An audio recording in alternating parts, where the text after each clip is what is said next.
देखिए प्रश्नावली जो है 1.1 का जो है कि 12 नंबर क्वेश्चन, 12 नंबर क्वेश्चन, इसको आप लोग अब देखेंगे। देखिए पहले से इसमें नोट कर दिए हैं, जो 12 नंबर क्वेश्चन इस किताब में जो दिया है वही यहाँ पे नोट है।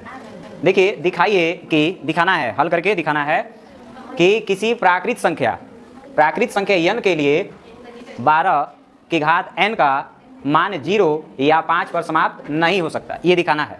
मतलब दिखाने का मतलब इसको प्रूव करके आप बताइए, यानी सॉल्व कर बताइए कि इसका जब फैक्टर करेंगे तो क्या 0 और 5 पर समाप्त होगा या समाप्त नहीं होगा, मतलब नहीं हो सकता, ये आपको ये दिखाना है, दर्शाना है, शो करना है हल करके। ठीक, तो चलिए देखिए इसमें हल किया जा रहा है, इसको अच्छे तरीके से समझने का कोशिश कीजिए। देखिए लिखा हुआ है, तो यहाँ पर लिखेंगे कि यानी कि 12 का अभाज्य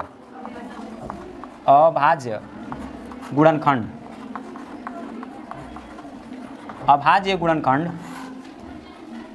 कितना होगा? अभाज्य गुणनखंड, अब तो 12 तो छोटी संख्या ना है, हाँ तो डायरेक्टली बता सकते हैं कितना होगा, 2 गुणे 3, यही ना प्राप्त हो रहा है, यही प्राप्त हो रहा है। लेकिन यहाँ पे देखिए 12 की जो पावर यानी जो घात लिखा है, क्या लिखा है n, तो यहाँ पे n लिख दीजिए, तो यहाँ पे n, तो इसको ब्रैकेट में यहाँ पे लिख करके यहाँ पर भी n बना दीजिए। ठीक है, ये हो गया इस तरीके से। अब आप इसमें देखिए जो 12 का जो आप जो है कि इसमें जो हम जो है अभाज्य गुणनखंड जो यहाँ पे ज्ञात किए हैं, जो आपको दिख रहा है 2 गुणे 3, 2 दूना के 4 और 4 3 12 हो गया।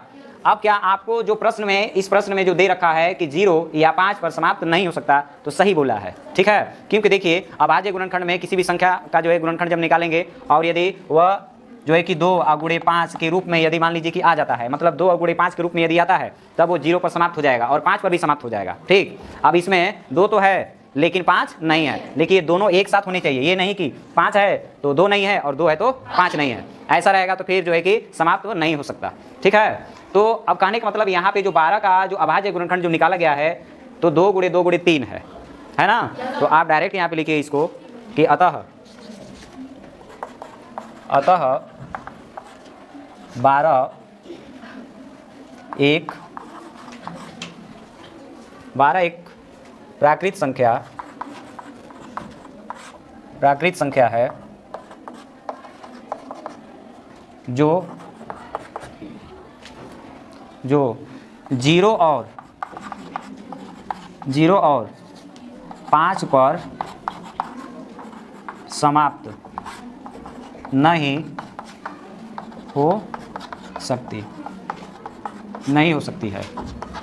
तो बस इतना ही करना है इसमें, बस हो गया। ठीक है, बस इतना ही करना है। देखिए ये सॉल्व हो गया। तो 12 का आप अभाज्य गुणनखंड निकालेंगे और उसमें देखेंगे कि 0 और मतलब 5 आ रहा है, कैसे आएगा, 5 नहीं आएगा उसमें फैक्टर में, तो और 2 भी मतलब 2 और 5 का भी आना अनिवार्य होता है, तो देखिए नहीं आ रहा है, तो इस तरीके से हो गया। बस इसमें इतना ही करना ही है, समझ लीजिए, तो बस हो गया। तो देखिए प्रश्न में लिखा गया है 13 नंबर क्वेश्चन में कि निम्नतम भाज्य संख्या और निम्नतम अभाज्य संख्या का मौसा ज्ञात कीजिए। निम्नतम का मतलब होता है मतलब छोटी संख्या। ठीक है, तो सबसे छोटी संख्या क्या होती है, भाज्य में बताना है। ठीक है, क्या होती है, 4।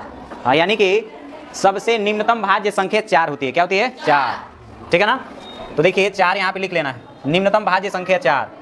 चलिए 4 हो गया। 4 का फैक्टर निकालेंगे तो कितना होगा, डायरेक्ट निकाल भी दीजिए इसका, बस 2 बता रहे हो, 2 गुणे 2 हो गया ना, ये इसका हो गया। अब बताना है यहाँ पे निम्नतम अभाज्य संख्या क्या होती है, बताइए। केवल 2 होगा ना, केवल 2 होगा। क्या होगा, 2। तो 2 का फैक्टर निकालेंगे तो 1 गुणे 2, HCF निकालना है, तो HCF तो बताया है ना। तो बताइए इसमें बस कॉमन दोनों संख्याओं के फैक्टर में आप क्या करेंगे, कॉमन देखेंगे, तो यहाँ पे देखिए ये कॉमन है, तो बस यहाँ पे 2 लिख देंगे। ठीक है, तो HCF हो गया 2, तो यहाँ पे ये आंसर आ गया इसका। ठीक है, हो गया, बस इतना ही करना था। देखिए सिंपल है, तो छोटे छोटे सवाल हैं और इनको आप लोग को देखकर समझ लेना अच्छे तरीके से। देखिए इसको नोट कर लीजिए।